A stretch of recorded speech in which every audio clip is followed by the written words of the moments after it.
Je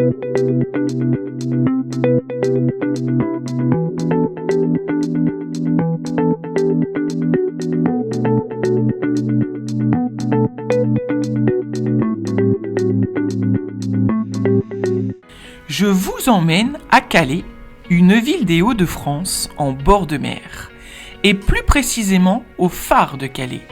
Le phare a été construit en 1848 et mesure 58 mètres.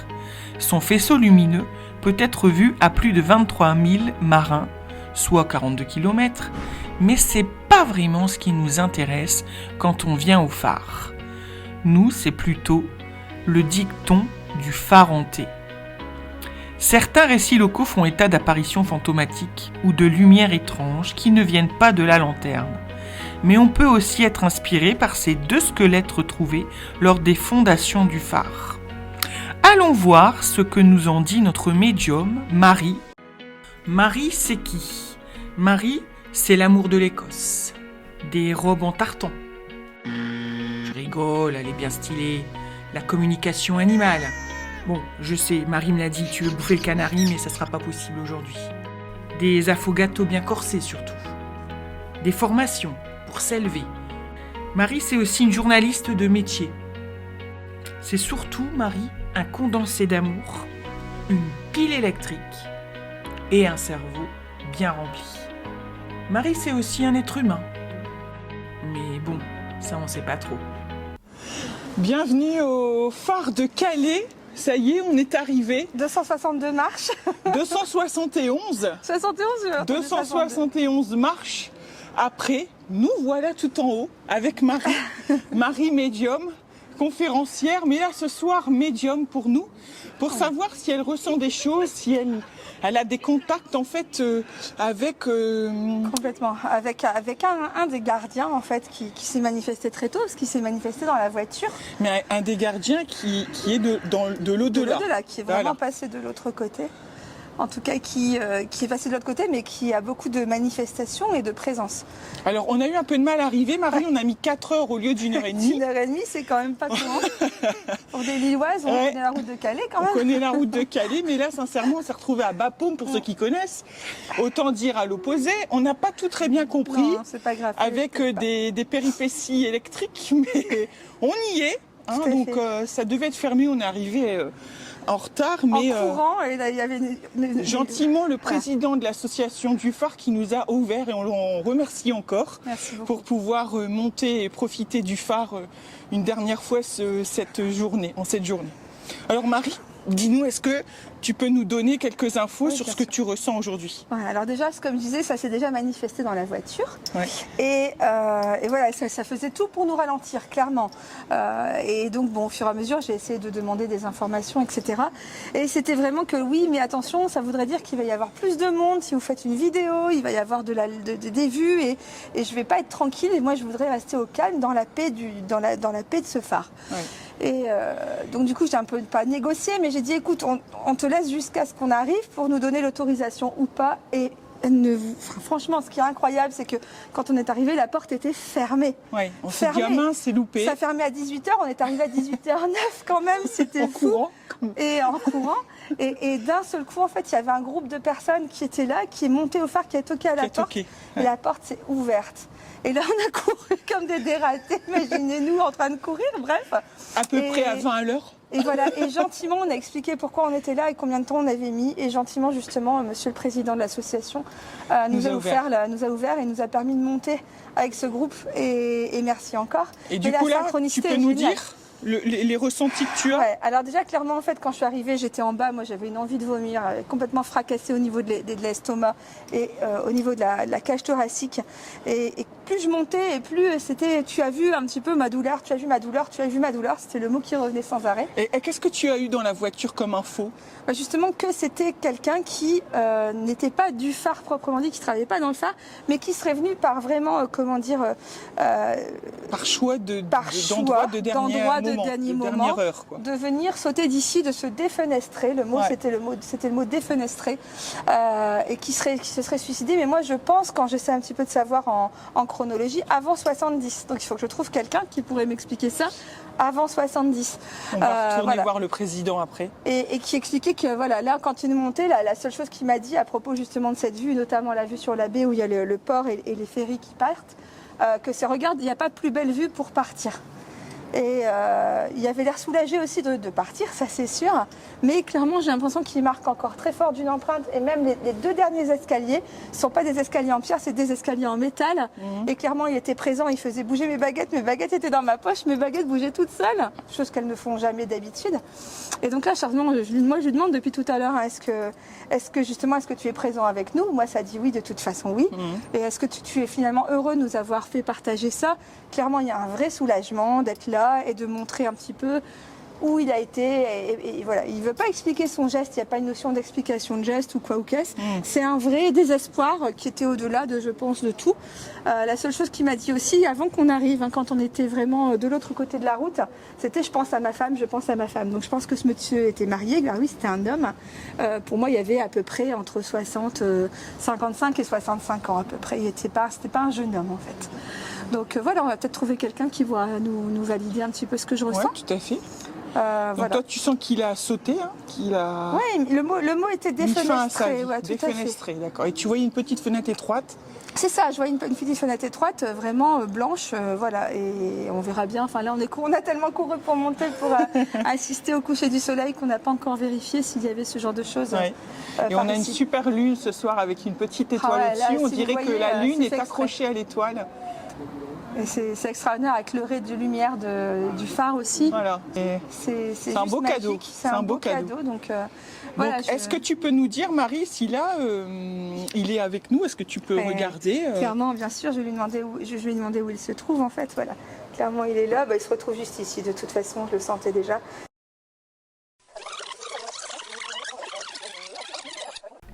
Les baguettes de radiesthésie sont souvent utilisées pour avoir des réponses simples, précises et claires.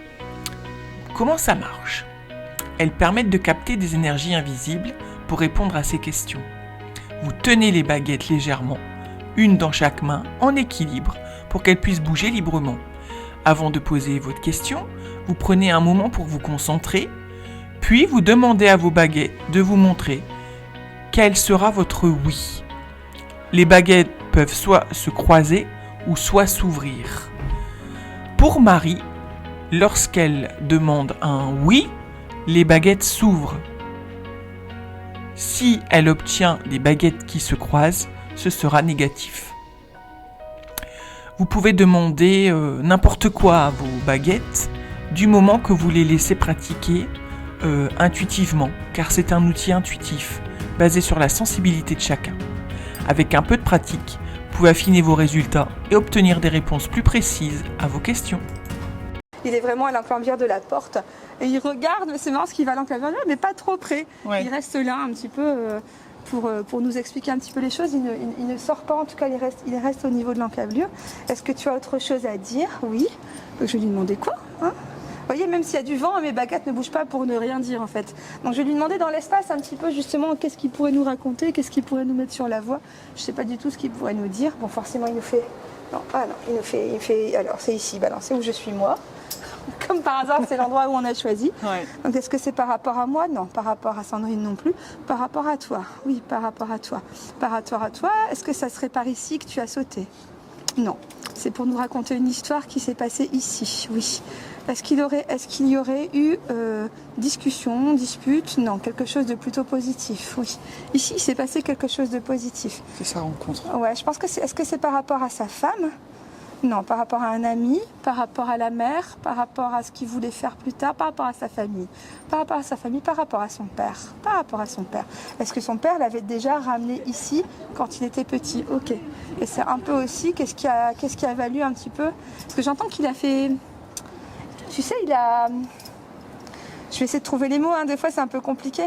Comme s'il avait aidé la ville, ou tu sais, aidé des habitants. Il y a quelque chose de très...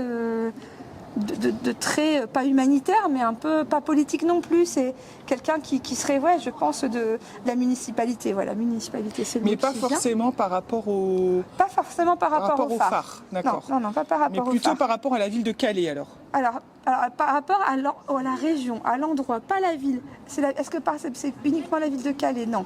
C'est par rapport à la superficie, à la géographie, en fait. D'accord. Donc, est-ce que c'est par rapport justement aux marins? Il a joué un rôle là-dessus. Oui, aux marins, par rapport aux marins.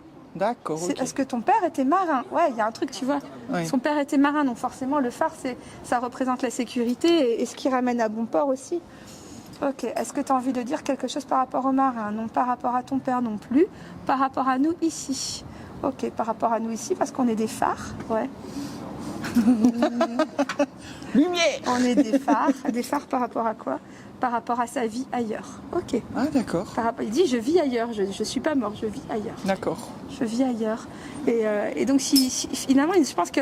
Et puis même, j'entends qu'il t'a poussé toi à venir ici pour qu'on puisse délivrer un message. Ah oui, j'ai vraiment, pour un premier lieu d'émission, j'ai vraiment eu l'idée, hein, puis tout m'est venu sur l'ordinateur, alors qu'après, quand mon équipe a recherché, ils n'ont pas retrouvé les mêmes images que moi. J'ai dû aller leur montrer qu'il y avait des visites au phare de Calais. Et effectivement, je me suis sentie poussée par ce lieu. Même si j'ai mis 4 heures à arriver, on y est arrivé quand même et j'ai senti effectivement que c'était un des lieux que je devais mettre en avant, effectivement. Ouais, c'est la symbolique du phare, en fait, d'éclairer justement, mettre en valeur quelque chose, D'accord. mettre en lumière quelque chose, en fait. Un peu l'idée de l'émission, hein, de mettre en phare la vie après la mort. Ouais, c'est ça qui est fou, c'est que clairement c'est le message. C'est incroyable ça. Incroyable, incroyable. Ouais. Et il parle aussi des gens qui viendront visiter le phare, là, il me parle, qui devraient tous avoir conscience un petit peu justement de la vie qui se déroule à leurs pieds quand ils viennent monter en haut du phare, qui comprendraient un petit peu l'importance de la vie. Lui, il a peut-être... Il a peut-être pensé un petit peu tard, en fait, en se donnant la mort, justement.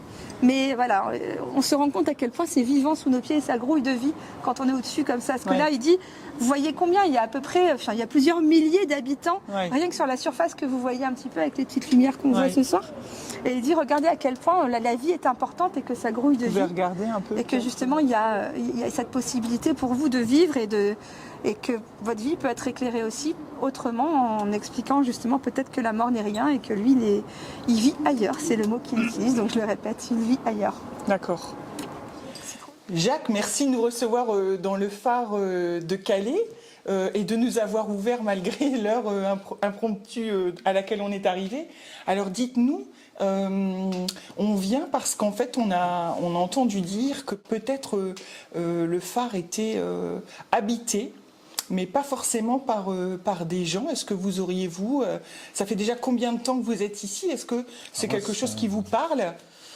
Bah oui, ça me parle, parce que moi ça fait 31 ans maintenant que je m'occupe de cette association, donc on fait visiter le phare. Elle s'appelle comment cette association? Opale Tour. D'accord, Opale Tour.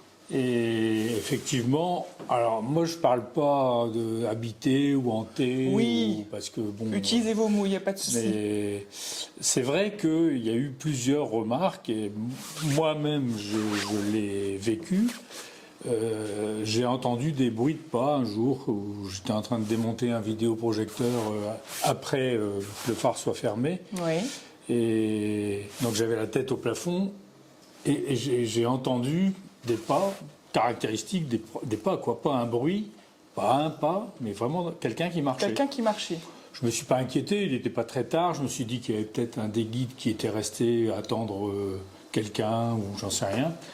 Donc j'ai continué à faire mon travail et puis ensuite je suis monté pour voir qui était là et en fait il n'y avait personne. Donc ça m'a un peu troublé et j'en ai jamais parlé, quoi. Ouais. Et en fait c'est au bout de plusieurs mois, même plusieurs années, où on a fait allusion à certains bruits, notamment l'hiver, quand il y a le vent d'ouest, les portes claquent, forcément c'est toujours impressionnant, mais c'est du vent, quoi. Oui. Et les guides me disent, deux guides qui étaient là, me disent, vous savez, un jour, on a entendu du bruit, on a cru que c'était le vent qui claquait la porte, eux étaient au premier étage, et donc ils ne se sont pas dérangés pour voir s'il y avait des visiteurs.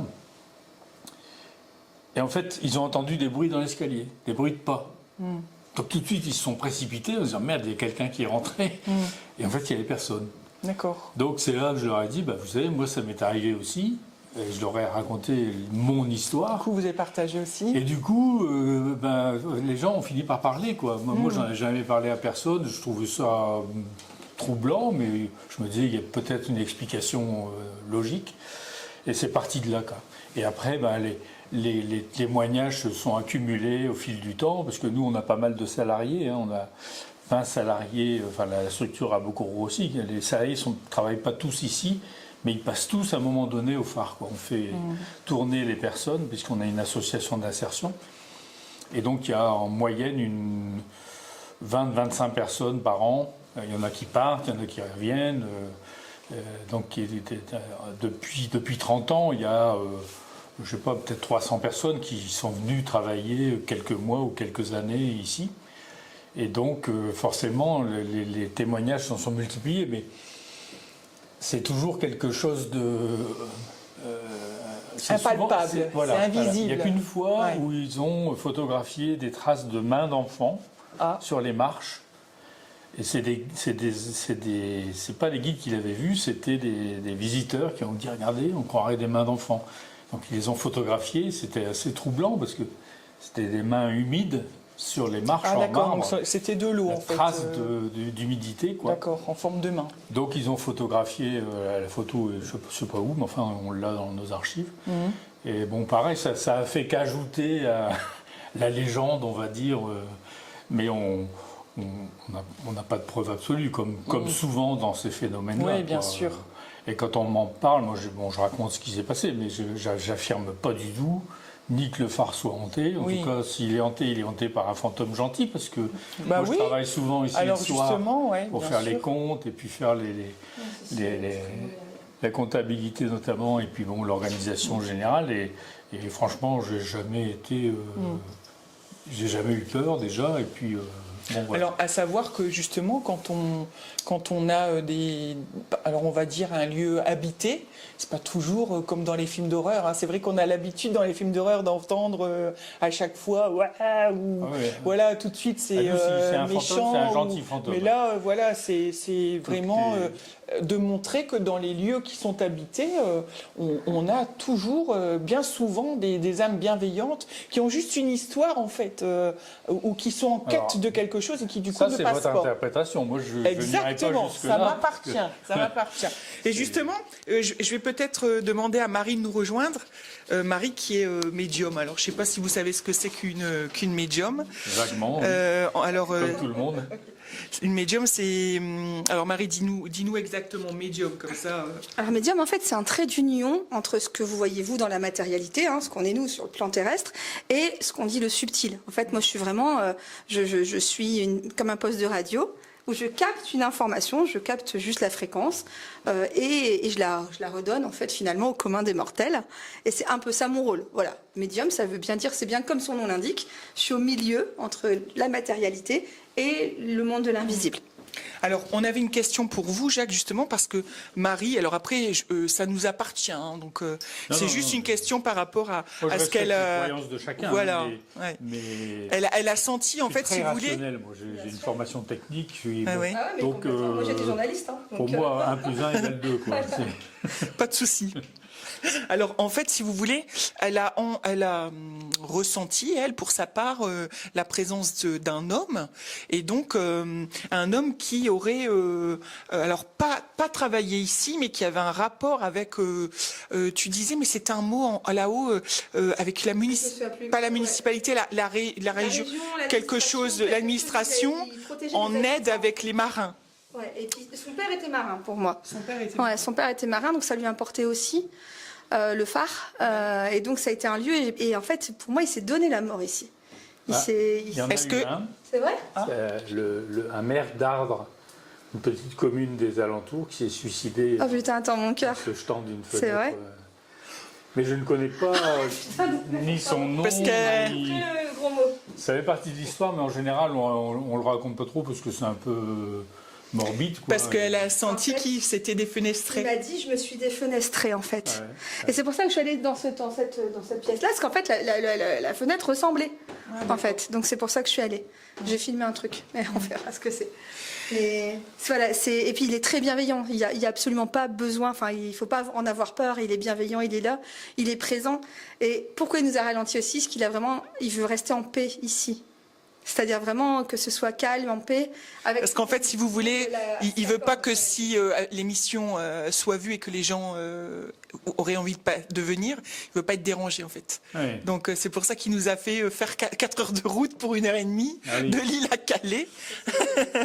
Et c'est incroyable, c'est que c'était ça quoi. Quand on est arrivé, les portes étaient fermées, on est arrivé 10 minutes après justement la fermeture officielle entre guillemets, et quand j'ai demandé justement avec mes baguettes devant, est-ce que tu veux bien là maintenant, il y a ce groupe qui est arrivé avec votre fille et vous avez ouvert la porte au moment où j'attendais la réponse en fait.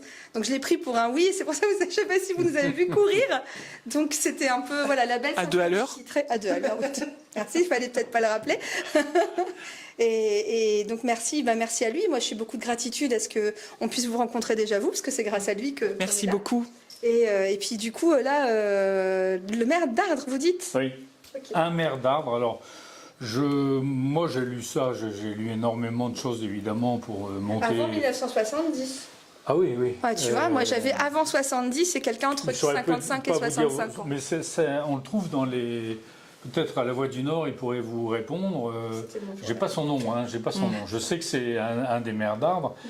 On m'a raconté pas mal de choses sur le phare. Bon, ça, c'est un fait avéré. D'accord. Bon, c'était un élu. On peut trouver les preuves. Quoi. Vous pouvez trouver on va regarder ça. Les preuves. Mais je m'y suis jamais intéressé plus que ça parce que nous, on a fait le choix de parler plus de l'histoire maritime. Oui, bien sûr, bien sûr. Et pas morbide, bien sûr. On veut pas. De même qu'on communique assez peu sur le côté soi-disant hanté du phare. Mais ça nous dépasse complètement, parce que c'est sur des tas de sites internet. Il y a des sites qui disent que le phare de Calais est le site le plus hanté de France. Il y a déjà une médium qui est venue il y a quelques années. C'est quelqu'un qui est assez connu sur le Calaisis, je ne me souviens plus son nom. Et on me l'avait recommandé, un copain m'avait dit, mais demande-lui de venir. Bon, j'étais un peu tenté, puis finalement, je ne l'ai pas fait. Mais elle est venue d'elle-même, accompagnée par quelqu'un. Je pense qu'il nous appelle parce que clairement, c'est ce qui s'est passé. Toi, tu t'es senti appelé par le lieu. Je me suis senti appelé par le lieu. C'est pour une émission, vraiment. J'ai eu le phare de Calais. Le phare de Calais, j'ai trouvé tout de suite les infos. Il doit connecter avec certains médiums, pas que nous, hein, bien sûr. Mais il doit connecter à certains médiums. Enfin, le côté positif du phare, c'est qu'au-delà il est beau, il est sympa, mais en plus, il permet à des gens de retrouver le chemin du travail, quoi. Donc vous disiez que tout à l'heure que vous faisiez de la réinsertion.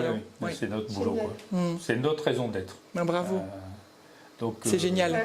À côté de ça, il y a des tas de belles histoires, mais on est là d'abord pour aider les demandeurs d'emploi à retrouver un emploi. D'accord. Donc on les forme à l'accueil, à la comptabilité, à la tenue, à la propreté, enfin des tas de choses, aux langues anglaises ou étrangères. Aussi, c'est chouette. Là aujourd'hui, on a eu 8 nationalités différentes. D'accord, c'est génial. Dont chinois, espagnol, enfin je ne sais plus, Priscilla, qui est nos encadrantes, a fait la liste. Et c'est déjà arrivé souvent. Enfin, moi, au mois de décembre, il y a une journée, on a eu beaucoup plus d'étrangers que de Français. Oui. Et vraiment des gens étonnants, des gens d'Australie, vous voyez. Voilà. C'est trop bien. C'est bien ça dans son pays de rencontrer plein de gens comme ça. Une ouverture vers l'extérieur. Oui. Voilà. Et bien même dans l'au-delà, vous voyez, c'est fou ça. Aujourd'hui, vous avez 8 nationalités plus l'au-delà. C'est super. C'est pas tous les jours quand même. C'est ce qu'on vous ramène en tout cas avec ce fameux monsieur qui nous a parlé et qui nous a expliqué un peu sa fin. D'un coup, tu vois, j'ai plein d'affection pour Et moi l'idée c'est de montrer aux gens, si vous voulez, qu'il y a quelque chose après la mort. Ça se termine pas. C'est le corps qui se termine, voilà, mais pas l'esprit. Et du coup, c'est pas forcément négatif. C'est pas des films d'horreur. Je pense qu'on on connaît très peu de choses là-dessus. Hein. Ouais. C'est une question. Puis après, les gens feront leur propre opinion. Hein, vous voyez, nous on partage et les gens vont faire leur propre opinion sur ce que nous on partage et chacun est libre. Mais en tout cas, c'est partagé. Merci beaucoup, Jacques. Je vous en prie. Merci de nous avoir ouverts et de nous avoir permis cette visite. C'est très gentil de votre part. Vous êtes arrivé just in time, comme on dit. Ouais. Vous voyez, il n'y a pas de hasard. Merci beaucoup. Je vous en prie. Extraordinaire, vraiment, on a eu beaucoup de chance, je trouve, aussi bien avec Jacques qu'avec notre illustre âme désincarnée qui est venue nous voir et qui raconte l'histoire qui existe en fait. Ouais. Donc là, j'ai beaucoup d'émotions ce soir en quittant le lieu en fait. Et tu sens bien aussi que c'est lui qui a aidé peut-être à mettre en place des aides pour les gens, je pense comme que l'insertion. C'est incroyable, c'est que Jacques nous parle de ça. Et du coup, Marie ressent que oui, lui aussi avait ça en lui. Quoi. Oui, cette philanthropie, en fait, c'est cet amour du prochain, justement de cette protection des habitants et que justement le phare soit justement pour toute une association de réinsertion. Enfin, quand même, là, il y a un truc quand même super fou. Et c'était le petit message que j'avais en haut pour toi, c'est que oui, tu devenais un phare. Oui, hop, c'est pour le micro. Marie, elle est passage avec ça. Ouais, c'est ça. Oui, que tu devais, comme le phare, tu devais devenir un phare pour expliquer que la mort n'est rien et que justement, il n'est pas mort, il est vivant ailleurs et que d'autres vivent ailleurs. Ouais, il l'a bien dit plusieurs fois. Hein. Il l'a dit plusieurs fois. Et alors moi, mes petits signes, ce sont les étoiles. Et regardez un peu. Regarde-le. Petite étoile. Il y en a eu plein partout. Est-ce qu'on voit l'étoile là-haut? Ça fait un sky tracer, c'est joli. Tu vois, c'est quand même incroyable, c'est que j'ai eu des étoiles partout. Je me suis sentie hyper bien. Donc vous voyez, même un lieu hanté, finalement, avec un ressenti d'une âme, d'un esprit, appelez ça comme vous voulez, mais ça fait pas forcément peur, quoi. On n'est pas dans des films d'horreur. Marie, c'est pas. Non, c'est vraiment ce que je veux expliquer aux gens, c'est clairement. Et la majorité du temps, c'est comme ça. C'est quelquefois, oui, ils sont dans une détresse et c'est ça que les manifestations peuvent être fortes. Tu comprends ce que je veux dire? Là, clairement, non, il n'est pas dans une manifestation forte. Là, il est plutôt dans la bienveillance et dans un encadrement et même de nous expliquer un petit peu ce qui s'est passé. Lui, il a été dans la détresse personnelle, mais finalement, la suite de l'histoire, c'est-à-dire après sa vie terrestre, il est bien plus apaisé et il souhaite continuer son travail. Et comment tu peux expliquer qu'il ne monte pas alors? Parce qu'apparemment les âmes peuvent monter après. Est-ce qu'il est monté et qu'il a un travail là où il est? Ou est-ce qu'il est resté? Là, il est resté. Certaines âmes sont dans la croyance de devoir rester pour continuer une mission. D'accord. C'est un peu son cas. Et on doit le respecter, on doit respecter le libre arbitre. C'est pas parce que vous sentez une âme désincarnée que vous devez vous sentir, entre guillemets, passeur d'âme et monter dans la lumière de force. Là, clairement, en fait, il faut demander. Lui, il est là dans ce cadre très bienveillant, justement, d'encadrement. Laissons-le et puis laissons-le accueillir tous les gens qui viendront visiter le phare maintenant. Bon, ben voilà. On y est enfin arrivé, le phare de Calais. Regarde un peu comme c'est beau. C'est magnifique. On a une belle nuit bien fraîche. On a eu beaucoup de chance, merci l'univers.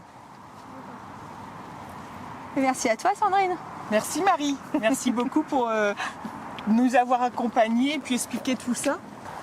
Moi je vous retrouve bientôt bien sûr sur la chaîne pour explorer de nouveaux lieux et vous montrer que il y a peut-être bien quelque chose après la mort. À bientôt. bientôt.